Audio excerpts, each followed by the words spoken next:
Sabe aquela frustração de repente, você fechar o ano com um plano estratégico que parece, assim, perfeito, super bem amarrado, com todo mundo da liderança alinhado, Uhum. e um ano depois, a gente olha para trás e a sensação é que quase nada saiu do papel. Por quê? Por que tanta empresa inteligente, cheia de gente boa, falha justo na hora de fazer acontecer? Olha, essa é uma dor quase universal. E o curioso é que o problema raramente é falta de esforço, sabe? As pessoas estão trabalhando, e muito. Sim, exato. O ponto central é que a execução é tratada como um efeito colateral da estratégia. A gente acredita que, se a estratégia for genial, a execução acontece. É meio que por mágica. Exato. Só que são duas disciplinas completamente diferentes. A estratégia é o quê e o porquê. Execução é o como.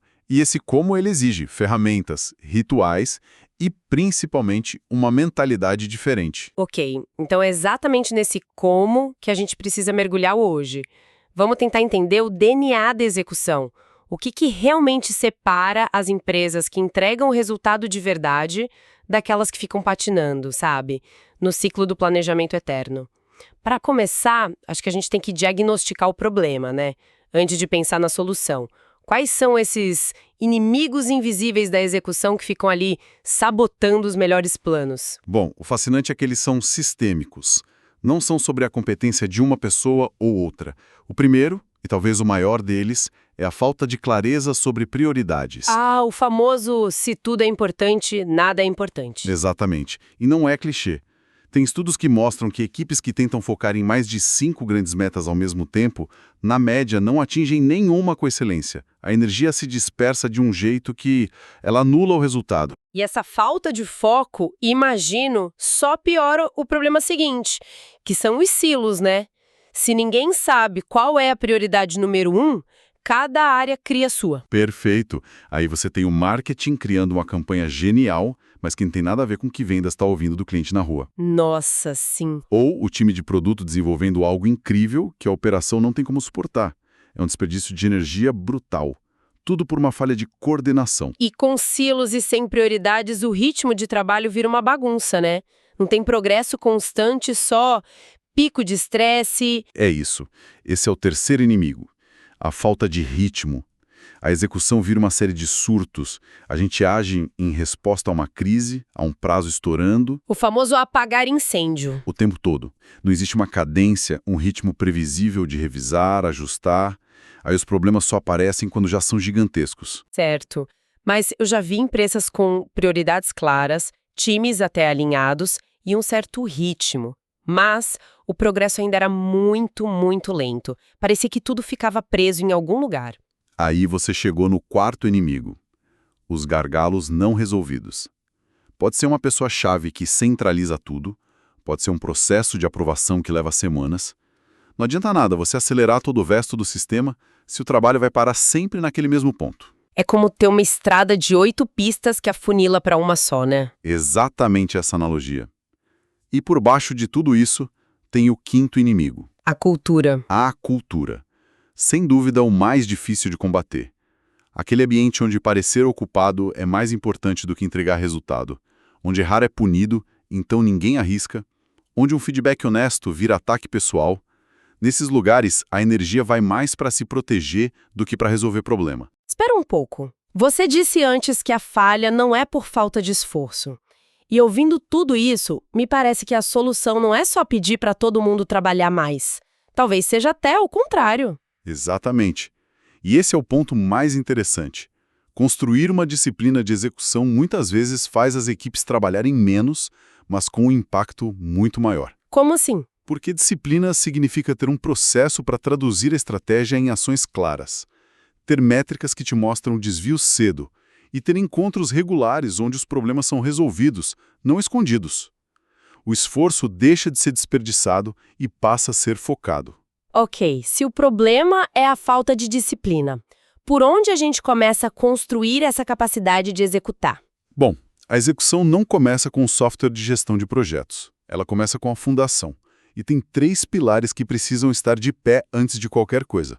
O primeiro é o foco. Certo. E foco aqui significa ter a coragem de escolher umas 3, talvez 5 iniciativas cruciais e dizer um não bem claro para todo o resto. Mesmo para as ideias que parecem boas. É a parte mais difícil. A mais dolorosa, né? Dizer não.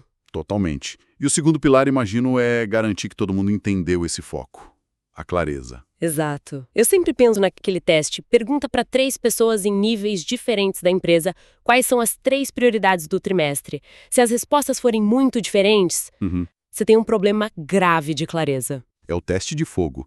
Não adianta o líder ter a clareza na cabeça dele. Ela só existe quando é compartilhada. E isso leva ao terceiro pilar, a responsabilidade, o famoso ownership. E isso é uma filosofia, não só uma caixinha no organograma. O que você quer dizer com filosofia? O dono de uma iniciativa não é só quem faz o trabalho. É a pessoa que se sente pessoalmente responsável pelo resultado. É quem, literalmente, dorme mal à noite se a coisa está em risco. Entendi. Eu lembro de um projeto para melhorar a satisfação do cliente. O dono oficial era um diretor que mal aparecia. Nada andava. A coisa só decolou quando uma gerente de projetos, sem ter o cargo, assumiu a bronca por pura frustração. Ela era a verdadeira dona. Essa história é perfeita, porque mostra que sem um dono real, a responsabilidade se dilui, né? Ninguém age. Ninguém. Ok, então temos foco, clareza e responsabilidade como a base. Qual a máquina que a gente constrói em cima disso para manter tudo andando? A máquina é o que a gente chama de cadência executiva. É basicamente um sistema de rituais, ou seja, reuniões regulares com um propósito claro que criam um ritmo para o trabalho. É o que transforma o plano em progresso constante. Tá, mas sejamos honestos, a maioria das pessoas já odeia as reuniões que tem. Como que essa cadência não vira só mais uma reunião inútil no calendário? Essa é a objeção mais justa e mais comum. A diferença está no propósito. Uma reunião de status normal serve para informar. Uma reunião de cadência serve para decidir e remover obstáculos. Ah, ok. A base de tudo é o ritual semanal, de 60 a 90 minutos. O foco não é contar o que você fez, é olhar para as metas e perguntar: estamos no caminho? Qual é o maior obstáculo hoje? E que decisão a gente toma agora para resolver? É uma reunião de resolução de problemas, então, não de relatório. Exatamente. Acima disso, tem o ritual mensal, de umas 2, 3 horas. O zoom é maior, a gente olha tendências, riscos. E por fim, o ritual trimestral. Meio-dia para recalibrar a rota, ver o progresso nas metas grandes e planejar o próximo ciclo. E na prática, você já viu isso funcionar, essa mudança de chave de status para execução? Sim. Uma consultoria com quem trabalhamos tinha uma taxa de metas atingidas de uns 60%. Não era ruim, mas era frustrante. Eles implementaram uma cadência semanal super rigorosa, com dashboards visuais e foco total em resolver os vermelhos na hora. E o resultado? Em 6 meses, sem mudar a estratégia nem as pessoas, a taxa subiu para 85%. A única mudança foi instalar essa disciplina, de encarar os problemas de frente toda semana. Esse sistema de cadência parece que ele força os problemas a aparecerem mais rápido. É nessas reuniões que os gargalos que você falou antes ficam claros, imagino. Exato. A cadência é um sistema de diagnóstico. E a teoria das restrições ensina isso. A capacidade do seu sistema é limitada pelo ponto mais fraco. Melhorar qualquer outra parte é inútil. Pior, só acumula mais trabalho na frente do gargalo. Certo.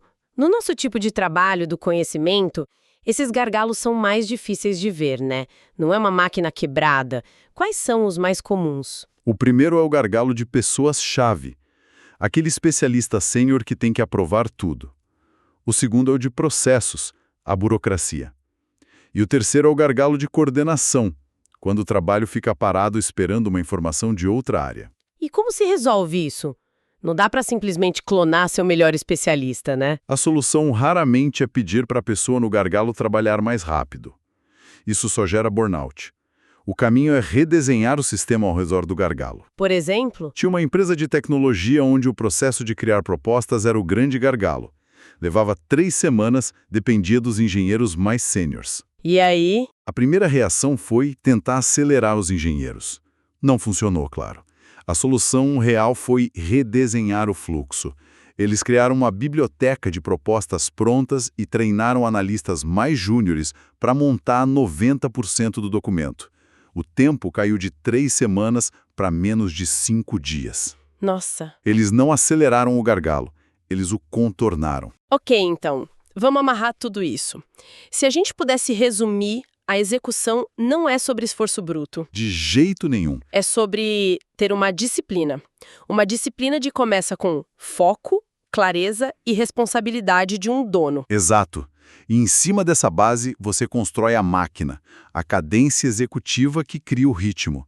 E aí usa essa máquina para achar e resolver os gargalos de forma inteligente. No fim, a diferença entre planejar e executar é a diferença entre intenção e impacto. Mas é mais que isso, sabe? É sobre criar um ambiente onde as pessoas querem trabalhar, onde elas veem a conexão clara entre o que fazem todo dia e o resultado final. Ver o progresso, sentir que seu esforço move os ponteiros. Isso é o que realmente motiva. Perfeito. E para a gente continuar essa reflexão, fica aqui um pensamento final. Além dos processos e das métricas, qual seria o único comportamento que, se todo mundo numa empresa adotasse, transformaria radicalmente a capacidade de execução? E como que esse comportamento poderia começar a ser praticado a partir de amanhã?